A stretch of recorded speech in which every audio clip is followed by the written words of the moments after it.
Bonjour à tous, il est 15 h. Merci de nous rejoindre pour suivre avec nous ce journal à la une de l'actualité.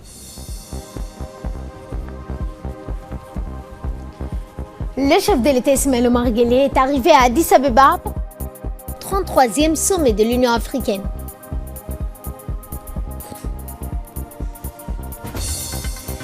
Toujours à Addis Abeba avec le 70e session extraordinaire du Conseil de ministres de l'IGAD qui s'est tenue aujourd'hui. Et les migrants risquent leur vie pour rejoindre le Royaume-Uni.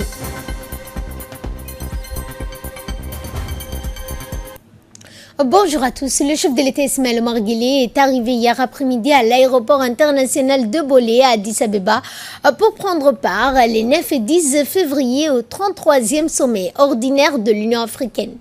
Intitulé « Faire taire les armes et créer les conditions propices au développement de l'Afrique », ce 33e sommet de l'Union africaine a valeur de tribune supplémentaire pour l'Afrique qui réitère ainsi sa foi en l'impossibilité d'accéder au développement durable sans la réalisation préalable d'une stabilité et sécurité pérenne. La capacité de l'Afrique à relever sur toute son étendue le défi lié à l'insertion pleine et entière de la femme dans tous les secteurs d'activité.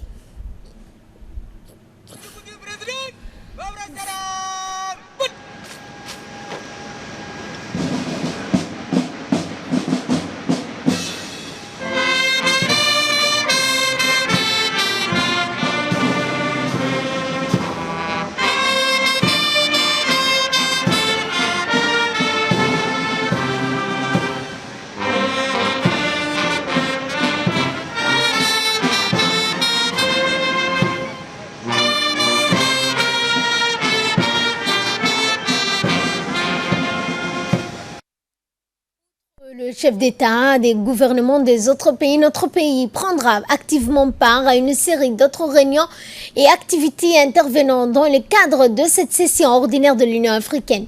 Sous la houlette du président Guelleh, le Conseil de paix et de sécurité de l'Union africaine statuera aujourd'hui samedi sur plusieurs dossiers dans la Libye et le Sahel.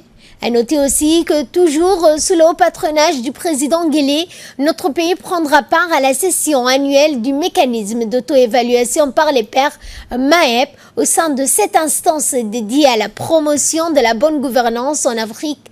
Notre pays se soumettra, comme à l'accoutumée, à plusieurs évaluations des conditions dans tous les domaines politiques, économiques, sociaux, environnement des affaires et le statut de la femme. Eh bien, cette assise du MAEP aura lieu ce soir dans le cadre de ce déplacement de travail du président Guelleh.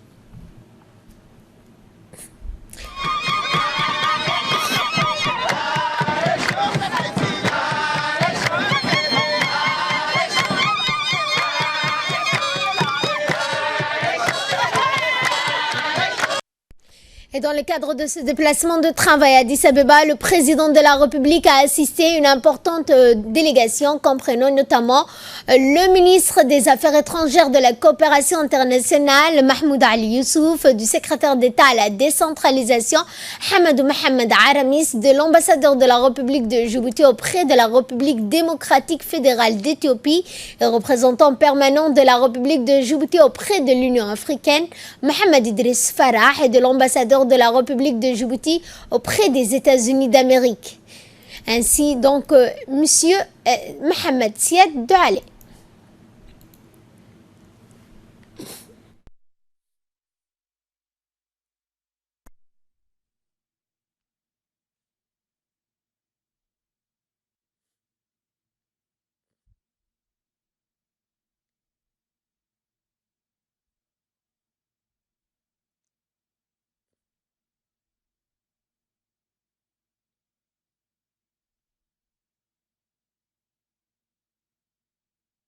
Et nous restons toujours à Addis Abeba où la 70e session extraordinaire du Conseil des ministres des Affaires étrangères a eu lieu ce matin. Ce sommet extraordinaire a porté sur le processus de paix au Soudan du Sud, plus précisément sur les tâches en suspens au cours des 100 jours prolongés de la période pré-transitionnelle. Une autre question à l'ordre du jour a été l'invasion d'ampleur historique de criquets pèlerins qui frappe l'Éthiopie et la Somalie. Aujourd'hui, ces des essaims de criquets, d'une varice extrême menace la sécurité alimentaire de toute la région de la Corne de l'Afrique. Les ministres ont décidé de collaborer et de travailler ensemble avec l'appui des organisations internationales pour contrer ces infections arcadiennes. Et retour à Djibouti où le ministre de l'Éducation nationale et de la formation professionnelle Moustapha Mohamed Mahamoud a effectué donc le lancement officiel de plus de 70 Smart Classrooms dans 32 établissements scolaires qui concernent tout d'ordre d'enseignement primaire au collège et lycée. Le ministre était accompagné par les directeurs généraux de l'enseignement et du CRIPEN, Abdidirir et de Saïd Nour Hassan, ainsi que de directeur de l'informatique Abderrahman Ahmed Abdou. Dans cette tournée, le ministre et sa délégation se sont rendus successivement dans les écoles de quartier 7 bis, Belbala 2, l'école fondamentale Nassib. Les salles de Smart Class ont été mises en service avec des équipements et des mobiliers sophistiqués comme des tableaux intelligents, des accès points, des tables et des chaises mobiles. Des salles ont été entièrement rénovées, sol carrelé avec des fenêtres vitrées et climatisé dans chacune des 32 classes.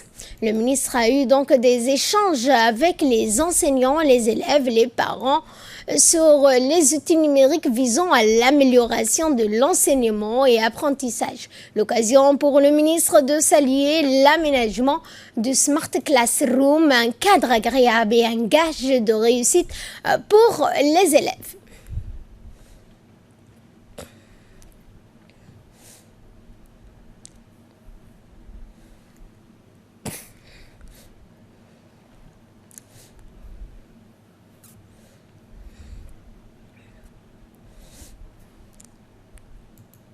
Salle intelligente. Alors si je fais un petit rappel, lors de la journée de l'enseignant l'année dernière, lors de la journée des enseignants, notre président avait mis l'accent sur le TIS et il avait ordonné à ce que nous soyons face au monde, ce que notre ministère a réalisé. Donc notre ministre n'a pas ménagé ses efforts pour réaliser le vœu de notre président. Maintenant, c'est à notre tour d'inculquer les parents, de passer le message aux enfants pour qu'on puisse rehausser le niveau d'apprentissage de nos apprenants, bien sûr. Et bien sûr, on voudrait d'autres salles intelligentes, pareilles, à l'avenir, peut-être 2 salles pour que tous les élèves de l'école puissent utiliser ces mini-portables.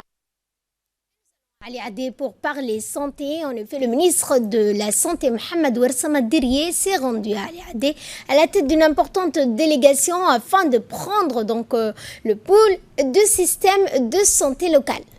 En plus de plusieurs cadres de son département, le ministre de la Santé était accompagné par le ministre de l'Intérieur, Moumin Ahmed Cheikh, et du représentant du HCR. À leur arrivée, la délégation a été accueillie par le préfet de la région ainsi que du président du conseil régional, M. Omar Ahmed Ouaïs, ainsi que d'une population en liesse.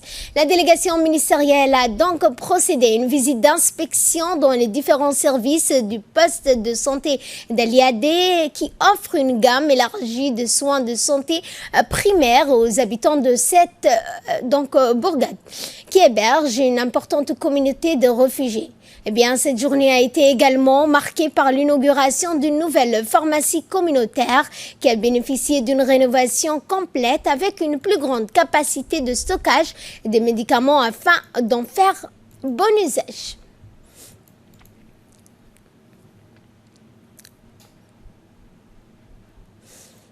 Et au terme de la visite, le ministre de la Santé et le ministre de l'Intérieur ont discuté avec les sages pour s'enquérir de leurs attentes et écouter leurs doléances à propos de la qualité de l'offre de soins à Aliadé. Cet exercice de concertation citoyenne aura donc permis aux uns et aux autres de partager leur vision en se basant sur les avancées et les nombreuses réalisations bénéfiques pour le village ainsi que les multitudes d'acquis sociaux obtenus grâce à la politique de bienveillance du président Guelleh. Le ministre de la Santé a profité de l'occasion pour présenter à l'ensemble des sages de Ali Adé les points saillants du plan régional de développement pour cette contrée. Et cette inauguration d'une nouvelle antenne de Galilée dans la foulée de sa tournée en région Assajog, le ministre de la Santé s'est rendu jeudi au poste frontalier pour l'inauguration de la nouvelle antenne de quarantaine de Galilée dans la région d'Ali Sabieh, et ce en compagnie d'une forte délégation qui comprenait le ministre de l'Intérieur Momin Ahmed Cher, le représentant du HCR, le préfet de la région Moussa Adan et le président du conseil régional Omar Ahmed Hess et du directeur général de l'hôpital régional d'Ali Sabieh Mohamed Sougué. Cette inauguration de l'antenne a permis à la délégation ministérielle de prendre en pleine mesure de l'état opérationnel du dispositif de lutte contre toute épidémie. Ainsi, l'équipe de l'INSPD du ministre de la Santé a pu constater la disponibilité des équipements de détection et les combinaisons de protection pour les agents de la santé. Et en parlant d'entrepreneuriat et d'opportunités d'emploi, la délégation composée de la ministre des Affaires sociales et de la Solidarité ainsi que du secrétaire d'État à la décentralisation se sont rendus sur une ferme de la région. En effet, la ferme agropastorale Jama Guedi et Aharou est un véritable modèle de réussite en matière d'agropastoralisme. M. Jama Guedi a permis à la délégation d'observer les méthodes utilisées dans l'agriculture biologique en milieu aride, illustrant l'intégration efficiente et harmonieuse de la production végétale, mais aussi de lutte biologique, utilisation des associations de plantes telles que le jujubier, le pommier et autres légumes composant cette. Ainsi, sur le chemin de retour, la délégation s'est rendue dans une usine de marconnerie et de chaussures Ilieco, dans la localité de Mouloud. En effet, la délégation a pu visiter l'atelier et les installations des machines permettant une production de différents types de produits destinés à la vente.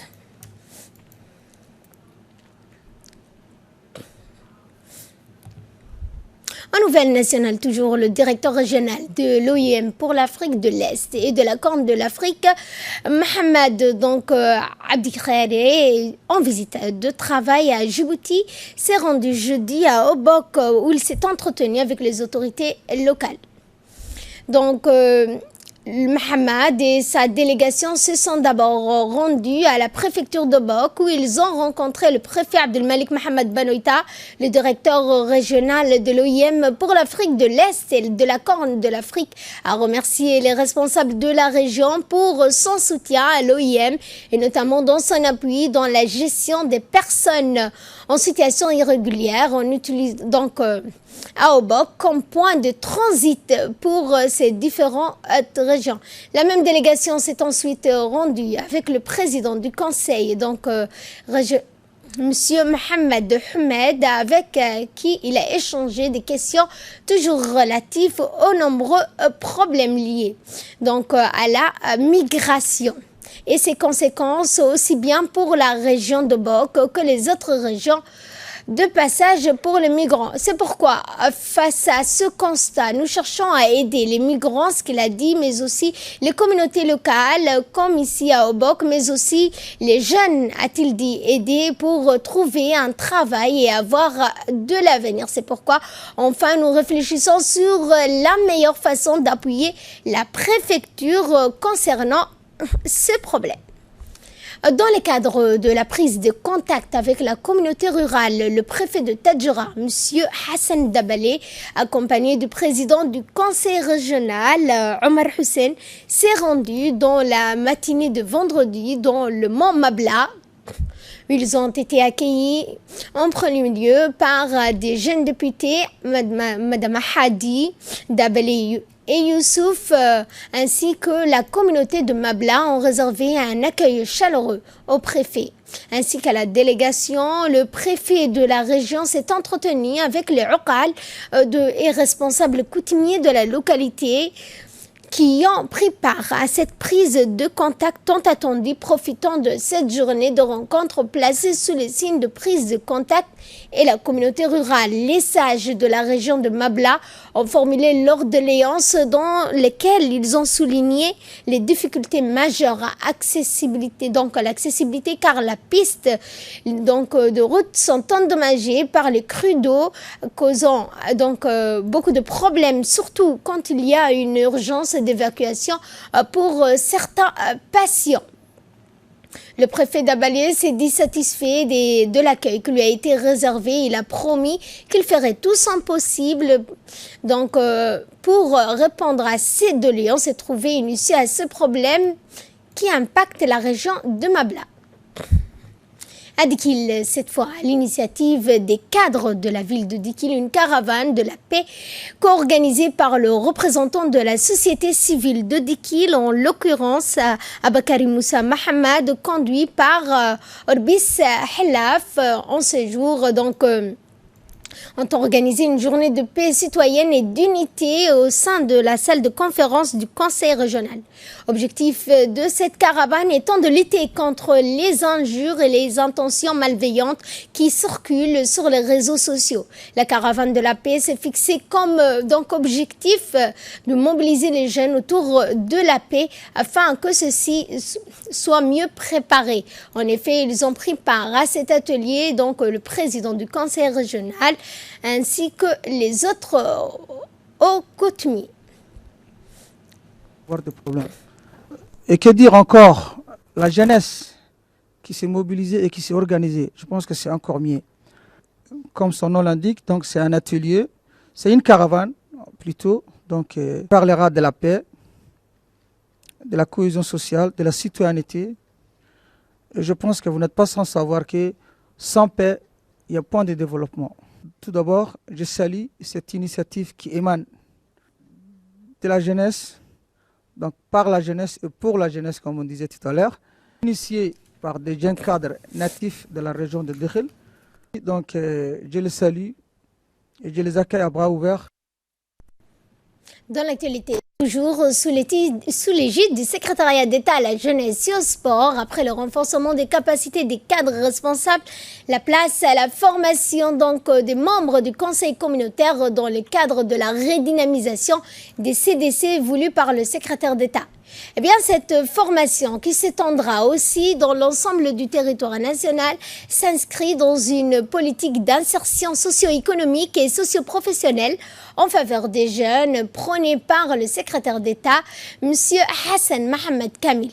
Les membres du conseil communautaire, en présence de la directrice du CDC Fatouma Orbisso et de la représentante du conseil, se sont félicités du lancement de cet atelier qui, selon eux, sera utile pour la communauté. Et de là, nous passons à ce qui domine l'actualité internationale avec notamment les migrants qui risquent leur vie en passant en Europe. La suite dans ce commentaire. Plus de 90 migrants ont été interceptés en une seule journée de jeudi par les autorités britanniques alors qu'ils tentaient de traverser la Manche.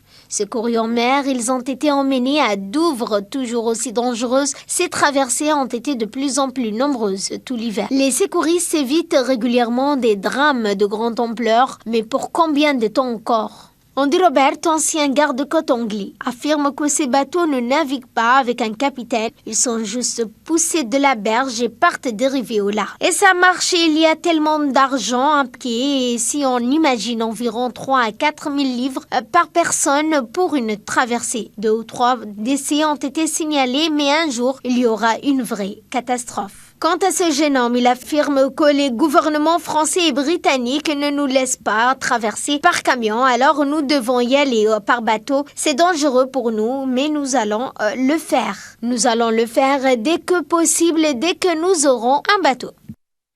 Et pour clore cette édition, nous allons en Corée du Sud où 6 000 personnes mariées en même temps. La suite dans ce commentaire.